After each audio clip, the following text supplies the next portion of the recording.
बहुत समय पहले फारस देश में एक न्यायप्रिय और शक्तिशाली राजा रहता था। वह प्रजा का प्रिय था क्योंकि वह सबके साथ समान व्यवहार करता था। उसके दो बेटे थे, बड़े का नाम शहरयार और छोटे का नाम शाहजमां। राजा की मृत्यु के बाद शहरयार ने गद्दी संभाली और छोटे भाई शाहजमां को तातार देश का राज्य, सेना और खजाना दे दिया। शाहजमां ने राजधानी समरकंद बनाई और दोनों भाई अपने अपने राज्य में सुख से रहने लगे। कई साल बाद शहरयार ने अपने भाई को याद किया और मंत्री को भेजा कि वह उसे बुलाकर लाए। शाहजमां ने खुशी खुशी आने की तैयारी की, लेकिन यात्रा शुरू करने से पहले उसने आधी रात को अपनी पत्नी से मिलने का विचार किया।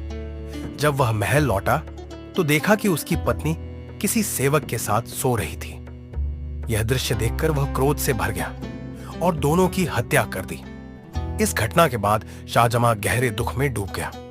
भाई से मिलने जाते समय उसका चेहरा पीला और उदास दिखने लगा। समरकंद से हिंदुस्तान आने तक वह चिंता और शोक से परेशान रहा। जब वह राजधानी पहुंचा तो शहरयार ने उसका स्वागत किया, परंतु उसके दुख का कारण नहीं समझ पाया।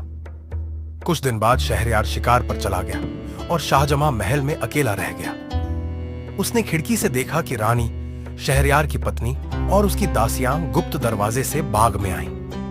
दासियां अपने साथ कुछ हबशी पुरुषों को लाई थीं और सब ने व्यभिचार किया।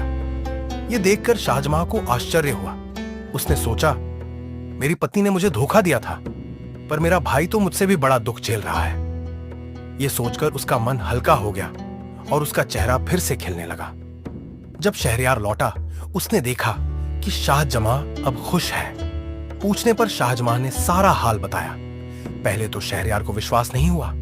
तब दोनों भाइयों ने योजना बनाई और छुपकर स्वयं वही दृश्य देखा। अब शहरयार भी स्तब्ध रह गया।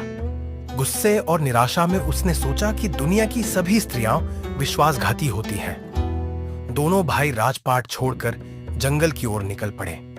यात्रा में उन्हें एक भयानक दैत्य मिला, जो समुद्र की गहराई से एक संदूक में बंद स्त्री को लेकर आया था। वह दैत्य उस स्त्री को बहुत प्रेम करता था और सोचता था कि वह पूरी तरह वफादार है। लेकिन जैसे ही दैत्य सो गया, उस स्त्री ने दोनों भाइयों को बुलाया और उन्हें भी अपने साथ संबंध बनाने को मजबूर किया। उसने उनकी अंगूठियां लेकर कहा, देखो, इस संदूक और पहरे के बावजूद मैंने 100 पुरुषों से संबंध बनाए हैं। जब स्त्री कुछ चाह ले तो कोई भी उसे रोक नहीं सकता।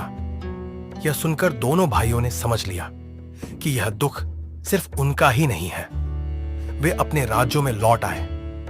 शहरयार ने आते ही अपनी रानी और दासियों को मृत्यु दंड दे दिया। लेकिन उसके मन में स्त्रियों पर इतना अविश्वास भर गया कि उसने एक नियम बना लिया।